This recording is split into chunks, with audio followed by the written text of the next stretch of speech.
Hello everyone, আসসালামু আলাইকুম। আশা করছি সবাই ভালো আছেন। আমরাও আলহামদুলিল্লাহ ভালো আছি। এখানে একটা মাসালা বক্স, এই বক্সটার মধ্যে আমি হলুদ, লবণ, মরিচ এগুলো রাখবো। আমার মাসালা বক্স প্রায় ৩টার মতো আছে। একেক সময় একেকটা আমি ইউজ করি। সবসময় একরকম বক্স আমার ইউজ করতে কেন যেন ভালো লাগে না। সেজন্য আমি চেঞ্জ করি, আর চেঞ্জ করে যেকোনো জিনিস ইউজ করতে অনেক ভালো লাগে।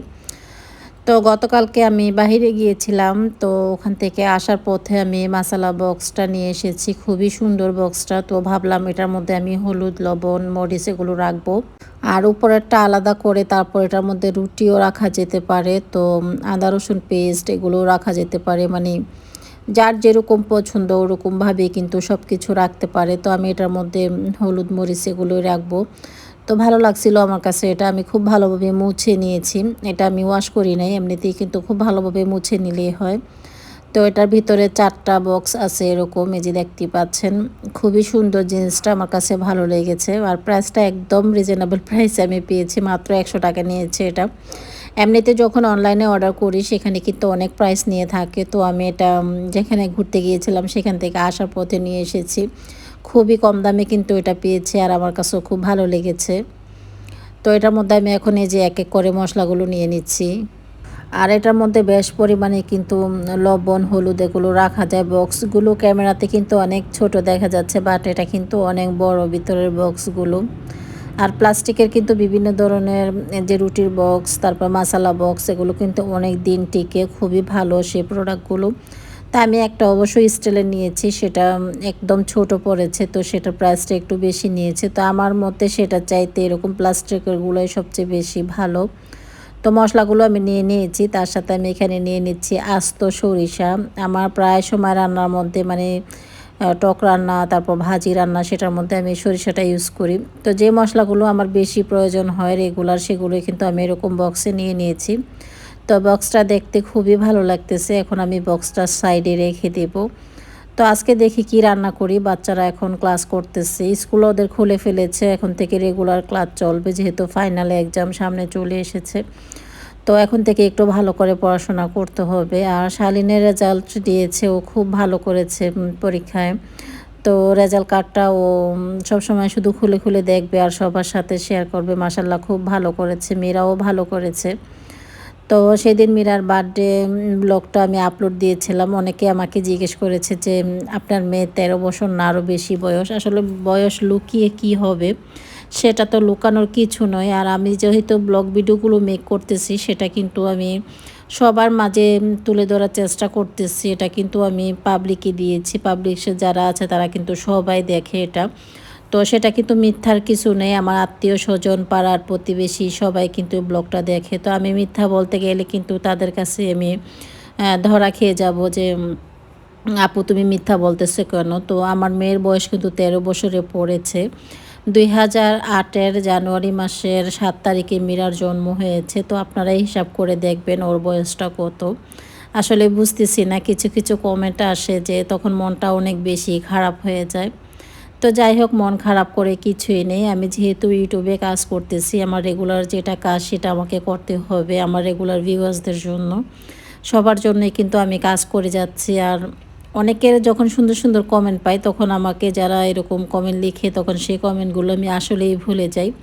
তো আপনারা যেভাবে আমার পাশে আছেন সবসময় এভাবে থাকবেন। আসলে আপনারা যখন আপু বলে কথা বলেন, আন্টি বলে কথা বলেন, তখন খুবই ভালো লাগে। আপনারা এখনও আমাকে দেখেননি, বাট আপনারা খুব সুন্দরভাবে কমেন্টগুলো করেন। এই জন্যই কিন্তু আমি ব্লগ ভিডিওগুলো মেক করি। আমি কিন্তু ভিউসের আশা করি না, আমি শুধু আশা করি আমার যে দর্শকরা আছে তাদের জন্য আমি ভিডিওগুলো মেক করি। খুব সুন্দর সুন্দর কমেন্ট পাই, এটাই আমি অনেক বড় বেশি আশা করে থাকি, বা অনেকে আমার জন্য আশা করে থাকে ব্লগ ভিডিওগুলো দেখবে, সেই জন্য আমি ব্লগ ভিডিওগুলো দিয়ে থাকি। আর যেভাবে আমি ব্লগগুলো মেক করতেছি এরকম আমি সব সময় ব্লগগুলো দিয়ে যাব, তাহলে আমার কাছে ভালো লাগবে, বা যারা সবসময় আমার পাশে আছে তাদের কাছেও অনেক ভালো লাগবে। তো যাই হোক, অনেক কথা বলে ফেলেছি। যখন আমি কথা বলি তখন কিন্তু অনেক কথাই বলে ফেলি। তা আমি কথা বলতে বলতে কিন্তু এখন সকালে নাস্তাটা তৈরি করে ফেলেছি। আমি এখানে ডিমের কোরমা করেছি, তার সাথে পোলাও রান্না করেছি, আর সালাদ কেটে দিয়েছি বাচ্চাদেরকে, ওরা এখন নাস্তাটা করে নেবে। তো হঠাৎ করে ওর আব্বু বলতেছে যে আমরা দেশের বাড়ি যাব, মানে আমার শ্বশুর বাড়ি যাব, আমরা ওইখানে একটা জায়গা নিয়েছি। তো সেই জায়গাটার ব্যাপারে ওর আব্বু কথা বলতে যাবে। তো বাচ্চারা কিন্তু ক্লাস করতেছে, আমি কোনো প্রিপারেশনই নিইনি যে আমি দেশে যাব। হঠাৎ করে ওর আব্বু বলল রেডি হও। তো বাচ্চাদের ক্লাস শেষ করে আমরা নাস্তা খেয়ে নিয়েছি। মীরা কিন্তু এখনও নাস্তা করেনি, ওর নাস্তাটা এই যে বক্সের মধ্যে ও নিয়ে নিয়েছে, গাড়িতে বসে খাবে। আসলে ব্যাগগুলো আমি কিভাবে গুছিয়েছি আমি নিজেও বলতে পারবো না। ওর আব্বু বলল একা যেতে পারবো না, তোমরা সবাই চলো একসাথে যাব। তো হুট করেই কিন্তু আমরা রেডি হয়ে গেলাম। ব্যাগের মধ্যে কী নিয়েছি আমি নিজেও সঠিক বলতে পারবো না। ওর আব্বু অলরেডি গাড়িতে চলে এসেছে, তো আমরা সবার লাস্টে রেডি হয়ে এখন বেরিয়ে পড়েছি। তো আগামী দিন 2 দিন ছুটি আছে বাচ্চাদের, তাই ভাবলাম 2 দিন থেকে আসতে পারবো। তো আমাদের এই যে লাগেজগুলো এখন গাড়িতে উঠানো হয়ে গিয়েছে। আর কয়েকদিন যাবৎ আমরা দেশে যেতেছি, মানে দেশে যেতে ভালোই লাগে যেহেতু ওর আব্বু ড্রাইভ করে, সেজন্য। একসময় হয়তো আমরা গাড়ি ভাড়া করে তারপর দেশে যেতাম, এখন তো আর সেটা করতে হয় না। যখন তখন ইচ্ছে করলেই কিন্তু দেশে যাওয়া যেতে পারে। তো আমি আজকে যাব আমার ননদের বাড়িতে, ওখানে খাওয়া দাওয়া করে তারপর শ্বশুরবাড়ি যাব। আমার ননদের বাড়ি আর শ্বশুরবাড়ি কিন্তু পাশাপাশি বাড়ি, সেটা আমি আর অনেকবার ব্লগে বলেছি। তো অনেকে হয়তো নতুন জয়েন হয়েছে, তারা জানে না, তাদের জন্য কিন্তু আমাকে আবারও সব কিছু খুলে বলতে হচ্ছে আসলেই।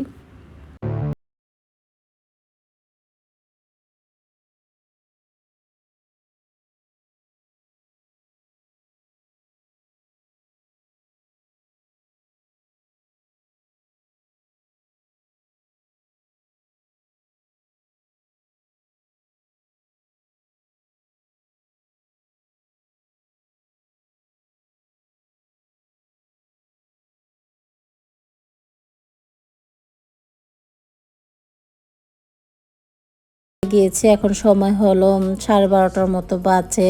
আমরা যেহেতু হঠাৎ করে প্রিপারেশনটা নিয়েছি সেজন্য কিন্তু একটু লেট হয়ে গিয়েছে। দেশে যে এমার্জেন্সি কাজে যাচ্ছি সেটা অবশ্য আপনাদের সাথে শেয়ার করব বা বলবো আপনাদের সাথে। তো মীরা নাস্তাটা খেতে পারেনি, ও ক্লাস শেষ করে রেডি হয়ে তারপর নাস্তাটা এখন খেয়ে নিচ্ছে গাড়িতে বসে। তো এই টাকাটা আপনাদের সাথে শেয়ার করতেছি, এটা একদমই নতুন টাকা। নতুন টাকা দেখলে আমার কাছে খুবই ভালো লাগে, সেগুলো খরচ করতে আমার একদমই ইচ্ছে করে না। আর এই টাকাটা ছিল আমার নিজের পার্সোনাল টাকা, মানে আমার ইউটিউবের টাকা। এটা আজকে আমি উঠিয়েছি ব্যাংক থেকে, এখানে হলো 20,000 টাকার মতো। তো সবগুলো টাকাই আমার কাছে অনেক ভালো লাগতেছে, মানে আমার এটা ভাঙতে ইচ্ছে করতেছে না। তো অনেক আপুরাই জিজ্ঞেস করে, আপু তুমি ইউটিউব থেকে কীরকম আর্ন করতে পারো? তো যে কোনো এক ব্লগে বলে দেওয়ার চেষ্টা করবো ইনশাল্লাহ। তো আমরা এখন দেশের উদ্দেশ্যে রওনা হয়ে গিয়েছি। তো যেহেতু একটু লেট করে রওনা হয়েছি, জানি না দেশে যে কয়টা বাজে পৌঁছাতে পারবো। এমনিতে আমরা অবশ্য সকালবেলায় সবসময় রওনা হয়ে থাকি। তো যেহেতু ইমার্জেন্সি কাজে যাচ্ছি সেজন্য একটু লেট হয়ে গিয়েছে। তো ইনশাল্লাহ আপনারা সবাই দোয়া করবেন আমরা যাতে সহি সালামতে যে দেশে পৌঁছাতে পারি।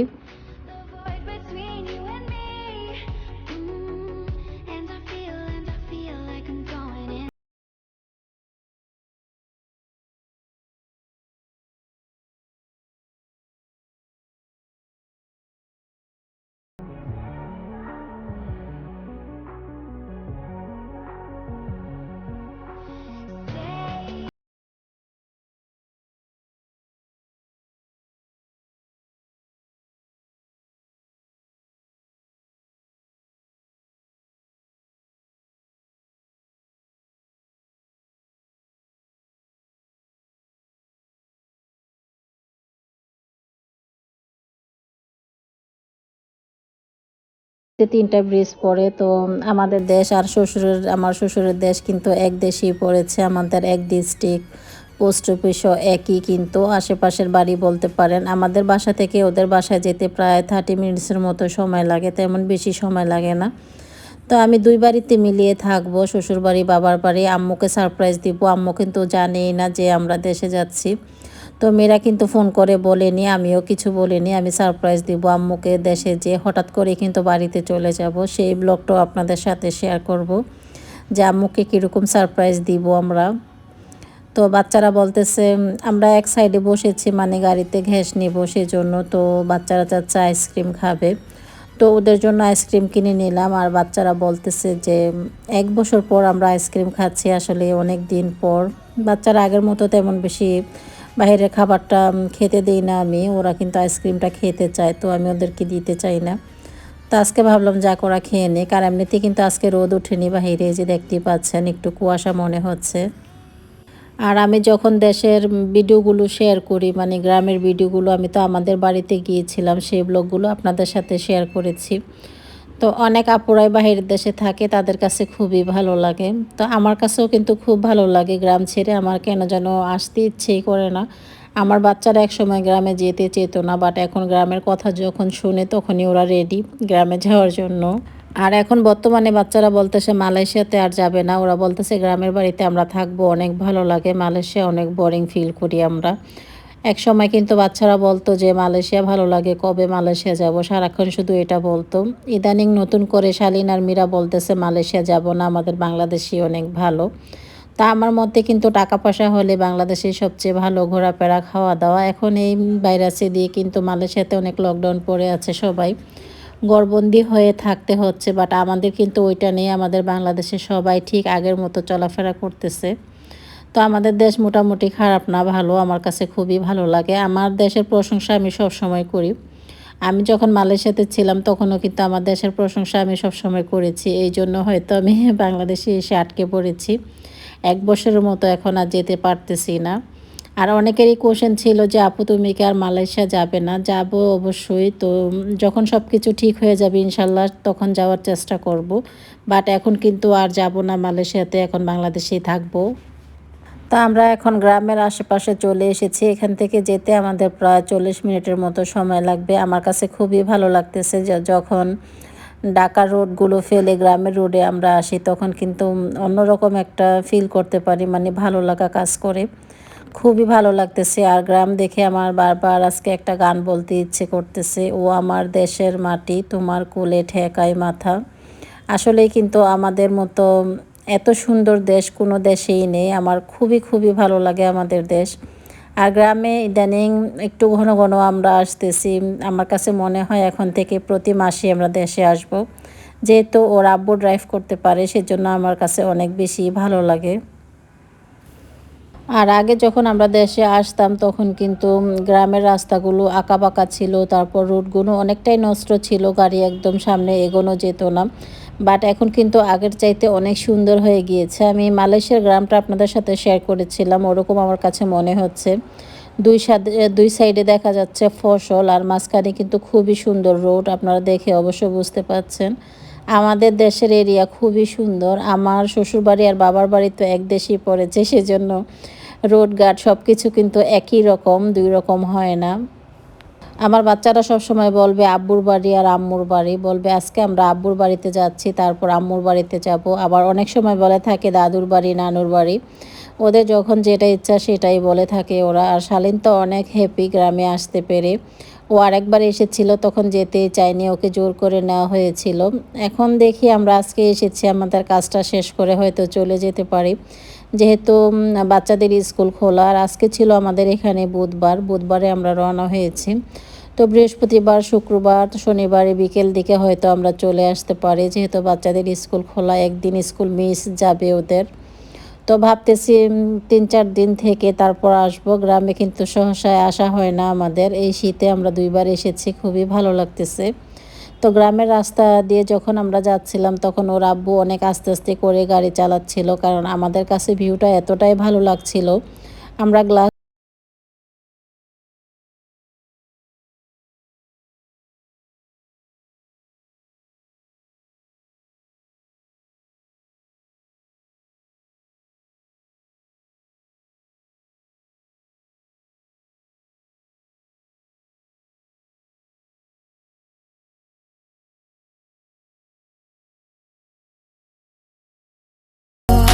আর আমরা এখন গ্রামের রাস্তায় চলে এসেছি। এই যে ঝিলটা দেখা যাচ্ছে এটা কিন্তু আমার শ্বশুরবাড়ির এরিয়া।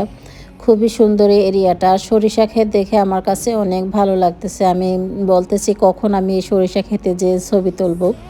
তো বিকেল দিকে হয়তো আমরা এই সরিষা ক্ষেতে আসবো আর আপনাদের সাথে শেয়ার করব। আজকের ব্লগে শেয়ার করতে না পারলেও নেক্সট ব্লগে দেখানোর চেষ্টা করব। তো চিন্তা ভাবনা করতেছি এখানে 2-3 দিন থাকবো। দুই পাশেই কিন্তু ফসল দেখে আমার অনেক ভালো লাগতেছে। ইচ্ছে করতেছে আমি এখনই নিচে নেমে কয়েকটা পিক তুলে নেই। আসলে ইউটিউবে কাজ করে ভালোই হয়েছে। সব কিছুই কিন্তু স্মৃতি হিসেবে আমি ধরে রাখতে পারি, ভিডিও করে তারপর ইউটিউবে রেখে দিতে পারি। যেখানে যাই না কেন তখন কিন্তু আমি ভিডিওগুলো মেক করি খুব সুন্দরভাবে আর আপনাদের সাথে শেয়ার করতে পারি।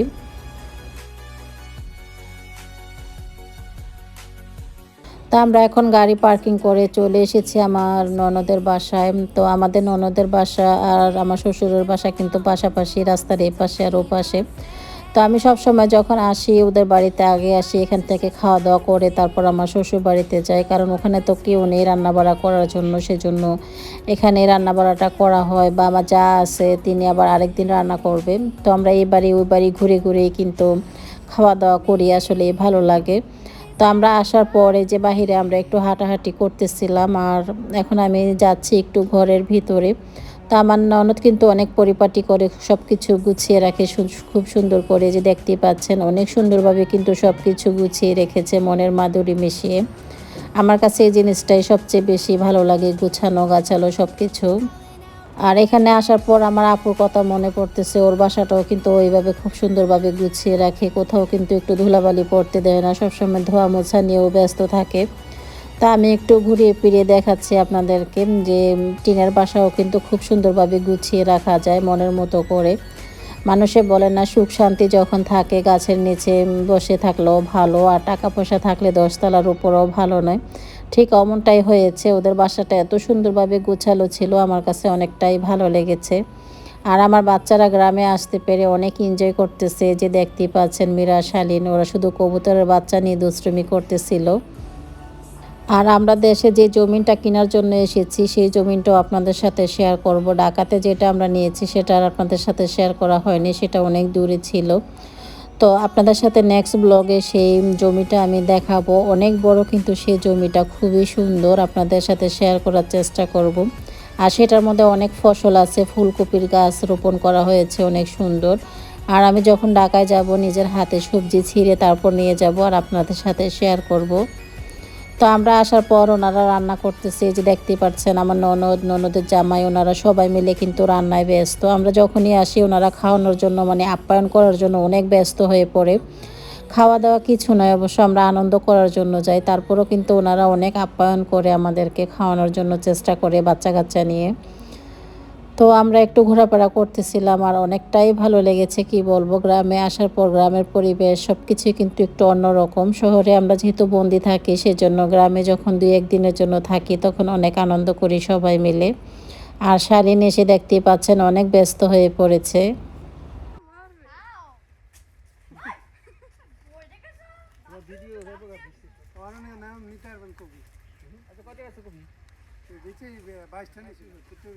একটা কথা, 20 টাকা বেচে লাকি বম ভাত তাহলে ঢাকাতে এরকম দাম নেই, 15 টাকা ঢাকা এরকম ঢাকা এরকম বড় কবি হইতো না।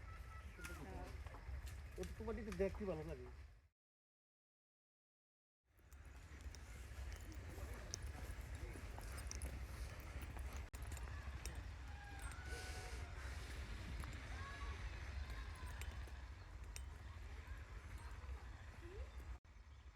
তা এখন আমরা যাচ্ছি আমার শ্বশুরবাড়িতে। ওই যে মীরা, সালমান, তারপর ওদের আব্বুর সাথে যাচ্ছে। তো আমার কাছে এই সাইডটা অনেক বেশি ভালো লাগতেছিল, আমি একটু ঘুরে ঘুরে ভিডিও করতেছিলাম। আর বাচ্চারা তো ওই যে চলে যাচ্ছে ওই বাড়িতে, ওখান থেকে ঘোরাফেরা করে এসে মানে সবার সাথে দেখা করে তারপর যাব আমার ননদের বাসায়, খাওয়া দাওয়া করব। তো আজকে সারাদিন আমরা এই বাড়িতে থাকবো, রাতের বেলা আমাদের বাড়িতে চলে যাব। তো আম্মুকে যে সারপ্রাইজ দেবো, আম্মু কিন্তু এখনও জানে না যে আমরা এই বাড়িতে এসেছি। তা আমাদের এখান থেকে যেতে প্রায় 30 মিনিটের মতো সময় লাগবে। আমরা এখান থেকে দুপুরবেলা খাওয়া দাওয়া করে তারপর মাগরিবের সময় রওনা হব। তো এখন আমি আমার শ্বশুরবাড়িতে এসেছি, এসে দেখি ওনারা সবাই মিলে কথা বলতেছিল। তো আশেপাশের ভিউটা আমি একটু ভিডিও করতেছিলাম।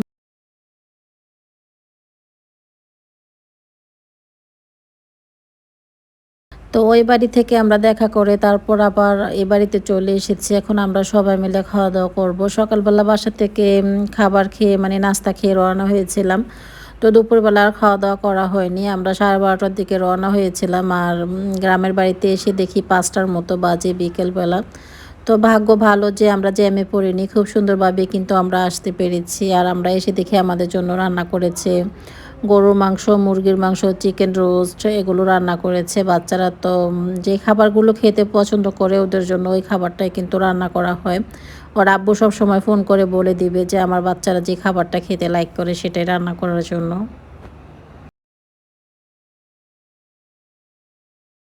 তো আমরা এখন যাচ্ছি আমাদের বাড়িতে। তো আমার আজকের ব্লগটি এ পর্যন্তই। সবাই ভালো থাকবেন। আল্লাহ হাফেজ।